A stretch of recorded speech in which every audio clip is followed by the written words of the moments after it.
իրոք էլ ինչքան չպետք է սիրես քո ժողովրդին, որ ասես, եթե ես չլնեմ, Ալիևը կգա, ձեզ մի հատ էլ կկոտորի։ Այսինքն հերիք չէր, որ Ղարաբաղում էթնիկ զտման է ենթարկել Ալիևը, հերիք չէր, որ այսքան զոհեր ենք տվել, ասում այ եթե ես չլնեմ, Ալիևին կբերեմ ձեզ վրա։ Էս է ամբողջ վատը, այդ ամբողջ համատեքստը, բայց ես վստահ եմ, որ մեր ժողովուրդը տեսնում է, էլի մեր հայտարարությունները, մեր մոտեցումները բանակցային փաթեթներին, որ ես միշտ այդ նախադասությունն ասում եմ, որ Հայաստանում այլևս Նիկոլ 2 չկա, որ նման արկածախնդրության գնա։ Բոլորն էլ գալու են ընդունելու են ստեղծված իրավիճակը ու դա լավարկելու են, փորձելու են լավարկել հայկական շահը, ավելացնելու են ստեղծվածին եւ ոչ թե իրա նման ասելու են զրոյական կետից ենք սկսում, հա, ես չեմ ընդունում նախապես ձեռք բերված պայմանավորվածությունները։ Ու այդ շատ པարզ մեսիջը ինձ թվում է մեր ժողովրդին պետքա տանք, որ հանգիստ եղեք, իշխանափոխությունից հետո պատերազմ չի լինելու։ Ամեն բանակցություններ տարվելու են համապատասխան ձևով, որ այդ պատերազմը ուղղակի չլինի։ Այդ պատերազմ խաղաղություն թեմայի մեջ իմ վերջի ելույթն էլ են փորձում շահարկել, որտեղ ասում եմ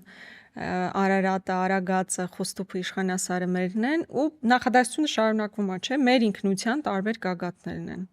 Հիմա իրանք հարցականի տակ են դնում նաև այն, որ Արարատը մեր ինքնության մի մասն է։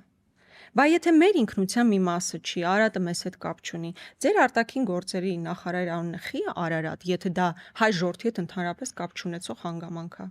Եթե Արարատը մեր ինքնության հետ որևէ կապ չունի, ո՞նց է որ Հայաստանի Հանրապետության ամենահայտնի խորհրդանիշը ամբողջ աշխարհում Արարատն է։ Մեզ հետ կապ ունի, չէ՞։ Հիմա ասում են, որ ասում ենք մեր ինքնության մի մասն է, տարածքային պահանջ, այդ ո՞նց է գնալու հետ բերենք։ Հայաստանի Հանրապետությունը 30 տարվա, արդեն 35 տարվա ընթացքում երբևէ տարածքային պահանջ ներկայացրել է Թուրքիային, չէ։ Այսինքն նույնիսկ այն, որ դու ասում ես քո ինքնության մի մասն է, այդ արդեն պատերազմի կոչ է։ Կամ այնտեղ իմ ելույթում ասում եմ Դադիվանքը, Ղազանչեցոցը մերն են։ Ու հետո ես զարմացա, որ մարդիկ ասում են սա պատերազմի կոչ է։ Ասում եմ, ժողովուրդ, Դադիվանքը մերը չի, հայկական չի։ Բա որ հայկական չի, Նիկոլ Փաշինյան դեռ ինչ է իր անում մոմ վառելուց։ Իրենց մի հատ կուսակցական ունեն Արմեն Գրիգորյան։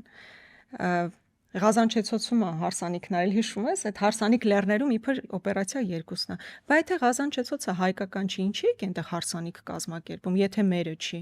Այսինքն նույնիսկ այն, որ դու մտածում ես, որ ֆիզիկական այնտեղ չլինելուց հետո գոնե փորձես քո մշակութային ժառանգությունը պաշտպանես, ինչը միջազգային տարբեր մեխանիզմներով ենթադրվում է, որ հնարավոր է անել ՅՈՒՆԵՍԿՕ եւ այլն, դու արդեն պատերազմի սպառնալիք ես հնչեցնում։ Այդ աստիճան փորձում են մինչև վերջին բջիջը մարդկանց վրա ազդել այդ վախով, սպառնալիքով